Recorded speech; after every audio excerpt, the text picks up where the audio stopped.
어머니는 내가 수많은 사람들 앞에서 연설하는 태몽을 꾸었다 하셨다. 그래서인지 모르지만 내 인생 속에 언젠가는 반드시 대단한 일을 벌일 것 같다는 생각을 갖고 있었다.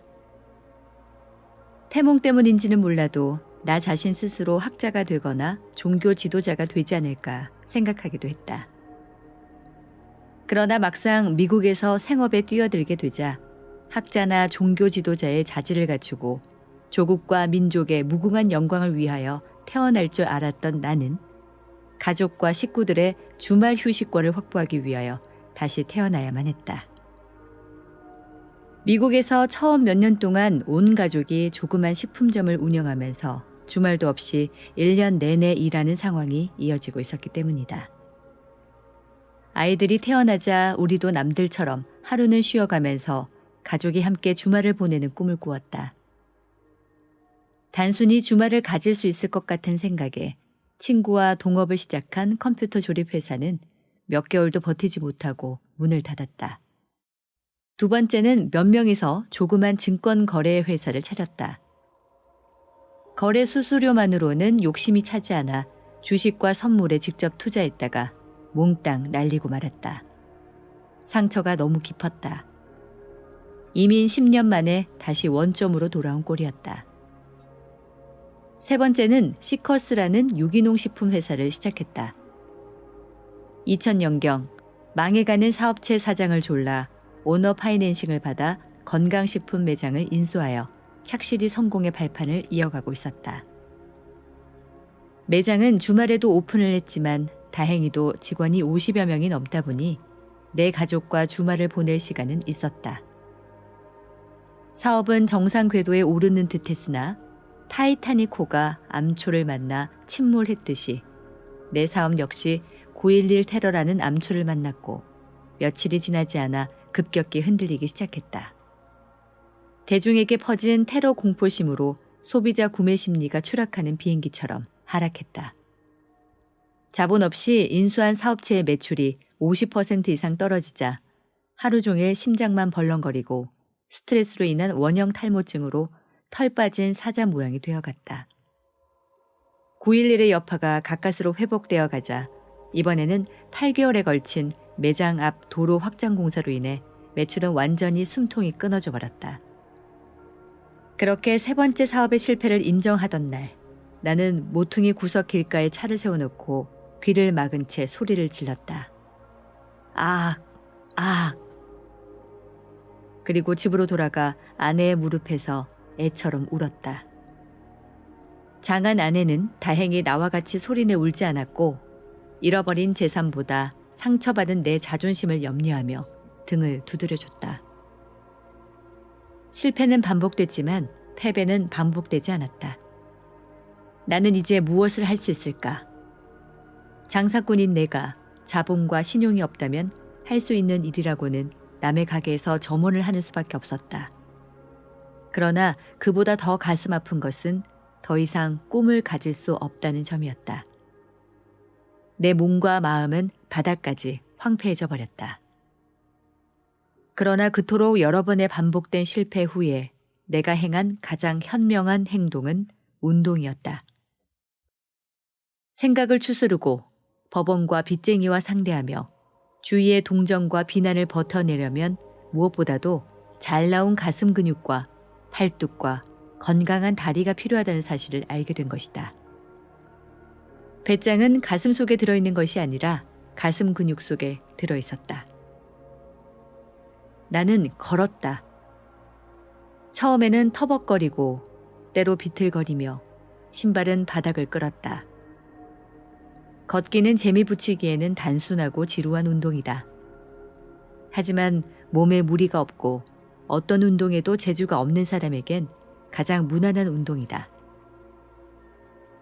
게다가 여느 운동과는 달리 걷는 동안에는 어떤 문제에 대해 골똘히 생각할 수도 있고 호사스럽게 사색까지도 가능했다. 몸과 마음은 천천히 균형을 유지해갔다. 꾸준한 걷기를 통해 다리에 힘이 붙기 시작했다. 다리의 힘은 허리와 상체를 든든히 받쳐주기 시작했고 어느새 움츠렸던 가슴과 어깨가 펴지며 허리가 곧아졌다. 걷는 모습도 훨씬 당당해졌다. 끌려다니는 듯 보이던 걸음걸이가 제법 운동하는 모습처럼 보였다. 힘이 남으면 뛰었다. 팔굽혀펴기를 하고 복근을 만들고 근육을 만들었다.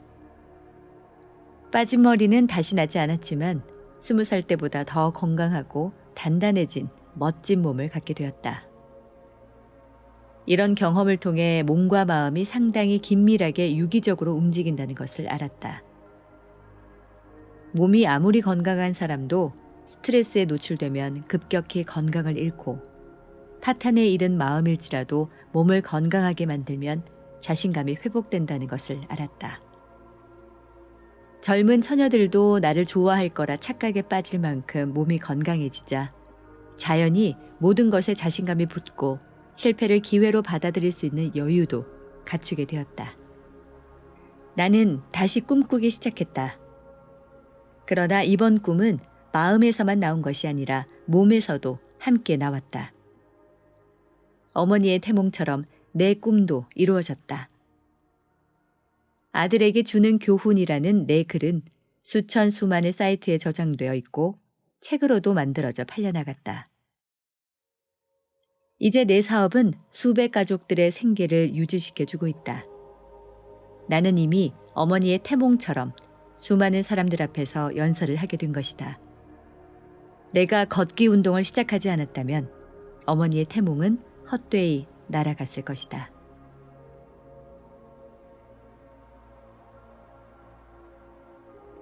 옆집 미국 할머니는 잔소리가 심하다. 현관에 자전거가 놓여 있으면 관리 사무실을 통해 편지를 보내온다. 노래를 크게 불러도 편지가 날아오고 차고에서 음식을 만들어도 시청 위생과에 신고해서 시청 직원이 방문을 하고 자동차 주차를 잘못했다고 편지가 날아온다. 깔끔하게 관리되는 주택단지를 만들려고 남은 인생을 불태우고 계신다. 그래서 나는 항상 땅을 갖고 싶었다. 내 왕국을 만들고 싶었다. 내가 원하는 것은 아무 것이나 심을 수 있고 새총을 쏘거나 연을 날려도 되고 마당에서 오토바이를 타고 다녀도 되고 집채만한 캠프파이어를 만들거나 휘어진 나무 어디든지 마음에 드는 곳에 그네를 맬 수 있는 내 나라를 하나 갖고 싶었다. 물론 자전거도 아무데나 눕혀놔도 되고 현관에다 스피커를 달아놓고 아무 노래나 들어도 상관없어야 했으며 내 집 앞에 잔디를 가지고 남들한테 잔소리 듣는 일도 없어야 했다. 나는 상상하기 시작했다. 인적이 드물고 숲으로 둘러싸여 있으며 길이 끝나는 지점에 언덕과 개울이 있으며 작은 호수가 있는 땅을 갖고 싶었다. 이런 땅을 찾아다니다 보니 차라리 천국을 찾는 게 빠르다는 생각도 했다.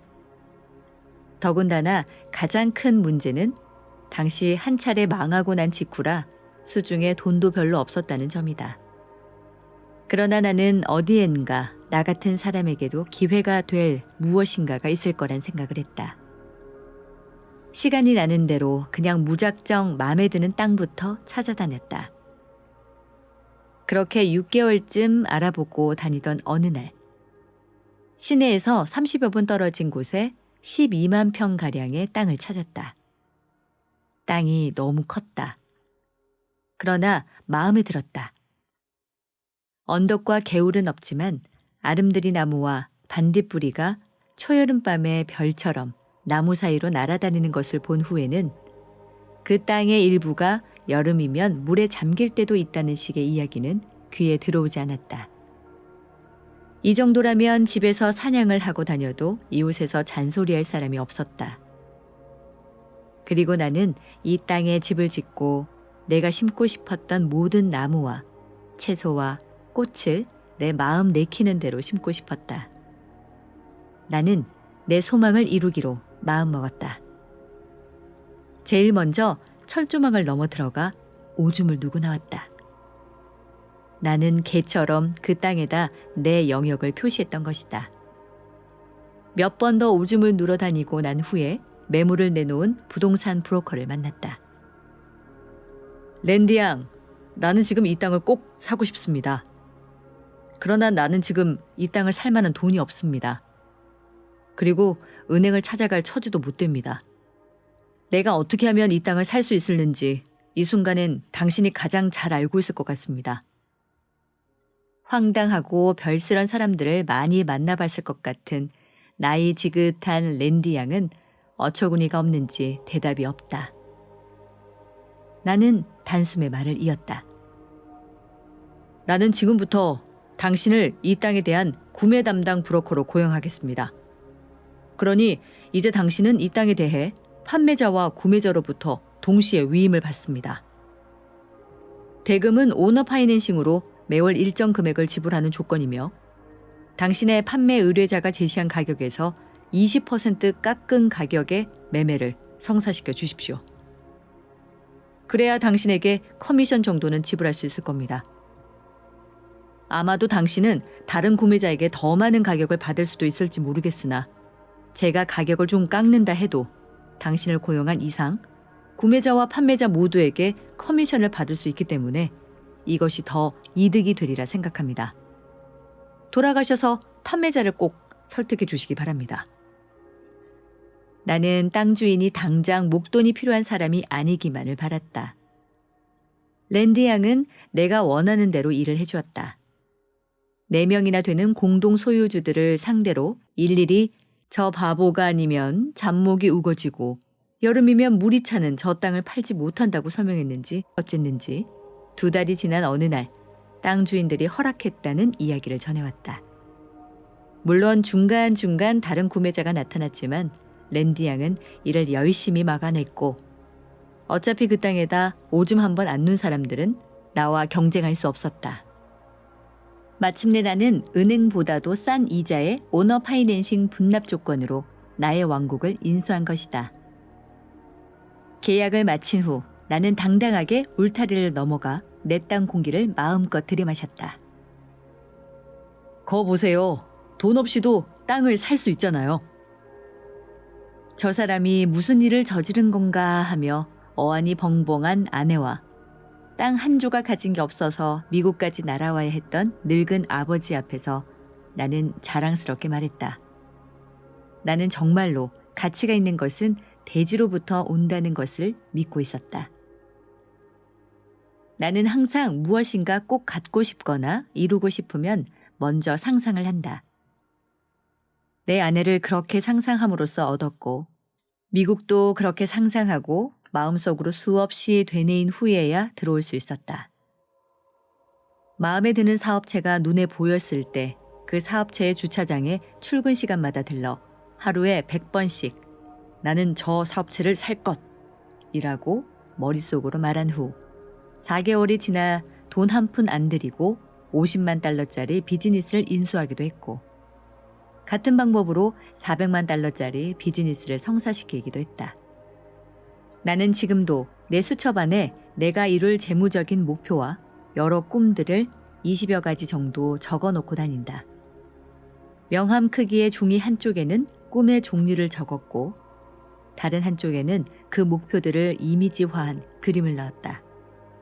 그 중에는 원대한 꿈도 있고 소박한 꿈도 있으며 은밀하면서도 위대하고 탐욕적이면서도 자랑스러운 것이 있다. 물론 유치한 것도 있다. 그리고 시간이 날 때마다 들여다보며 소리내어 읽는다. 내가 아침 일찍 일어나 소파에서 눈을 지그시 감고 빙그레 웃고 있다면 그것은 내 꿈들이나 목표가 이루어진 것을 상상하며 즐거워하는 순간일 것이다. 마치 복권을 사고 난 후에 당첨되었을 경우를 생각하며 즐거운 상상을 하는 것과 같다. 이런 버릇이 몸에 익어 어지간한 일로는 놀라지도 않으며 희망을 버리지도 않는다. 내가 상상하는 것을 멈추지 않는 한 내 꿈은 언젠가 어느 방식으로든 꼭 이루어진다는 사실을 알고 있기 때문이다. 어떤 목표는 벌써 실현이 됐거나 실현 중이다. 그리고 어떤 꿈들은 아직 대기 중이다. 오래전에 실현된 것은 지우고 새 것으로 바꾸기도 한다. 내가 이뤄놓은 그 어떤 것도 내가 상상하지 않은 것은 없다. 달리 말하면 지금 내가 이룬 모든 것은 상상으로부터 시작되어 현실화한 것들이다. 독자 여러분이 지금 이 글을 출판된 책을 통해 읽고 있다면 그 또한 나의 상상으로부터 시작된 일이다.